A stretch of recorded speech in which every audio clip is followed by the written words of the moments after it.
Welcome to Ami's World of OET. So we can start preparing now.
Your time is up. നിങ്ങളുടെ time ഇപ്പോൾ ആയിട്ടുണ്ട്. ഇവിടെ correct answer വരുന്നത് C ആണ്. Which staff should perform NG2 placement. ആരാണ് perform ചെയ്യേണ്ടത് എന്നുള്ളത്.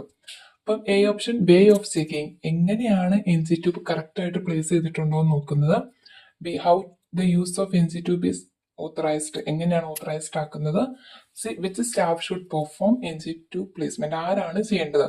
നിങ്ങളത് ഓൾറെഡി വായിച്ചിട്ടുണ്ടാവുമല്ലോ. അപ്പം ഫസ്റ്റ് നമ്മൾ വന്നിരിക്കുന്നത് ഡിസ്പ്ലേസ്മെന്റ്, അത് കറക്റ്റ് ആയിട്ട് പൊസിഷൻ ചെയ്തില്ല, കുറെ പ്രശ്നങ്ങളിലേക്ക് വരും. അതുകൊണ്ട് ഒരു താഴെ ഒരു പകുതി ഭാഗമായിട്ട് പറയുന്നുണ്ട്. So therefore only be carried out by a registered doctor or nurse who has undergone theoretical. അതുകൊണ്ട് ഇങ്ങനെ പ്രശ്നങ്ങൾ വരുന്നതുകൊണ്ട് അതിന് ഓത്തറൈസ്ഡ് ആയിട്ടുള്ള ആൾക്കാർ മാത്രമേ ഇത് ആ സ്റ്റാഫ് മാത്രമേ ചെയ്യാൻ പാടുള്ളൂ. എന്നിട്ട് താഴേക്ക് വന്നിട്ടുണ്ട് assistant practitioners and other unregistered staff must never insert, അവരൊന്നും ഇത് ചെയ്യാൻ പാടില്ല എന്നും തന്നിട്ടുണ്ട്. ഇതിനകത്ത് എന്താ, പൊസിഷൻ കറക്റ്റ് ആയിട്ട് കൊടുത്തില്ലെങ്കിൽ ഫോർ കോംപ്ലിക്കേഷൻസിന് ചാൻസ് ഉണ്ട്. സോ അതുകൊണ്ട് അത് പ്രിവെന്റ് ചെയ്യാൻ വേണ്ടി അതിന് ആപ്റ്റ് ആയിട്ടുള്ള കറക്റ്റ് ആയിട്ടുള്ള ആൾക്കാർ മാത്രം ചെയ്യാനാണ്. അത് ആരൊക്കെയാണെന്നാണ് തന്നിരിക്കുന്നതും. അതുകൊണ്ടാണ് C option which staff should perform NG2 placement. ഇവിടെ എ ഓപ്ഷൻ വരാത്തതിന് കാരണം ഏതൊക്കെ വേ കൂടെയാണ് കറക്റ്റ് ആയിട്ട് പ്ലേസ് ചെയ്തേക്കുന്നവർ പറഞ്ഞിട്ടില്ല നോക്കേണ്ടത്, അതുകൊണ്ടാണ് വരാത്തത്. Thank you.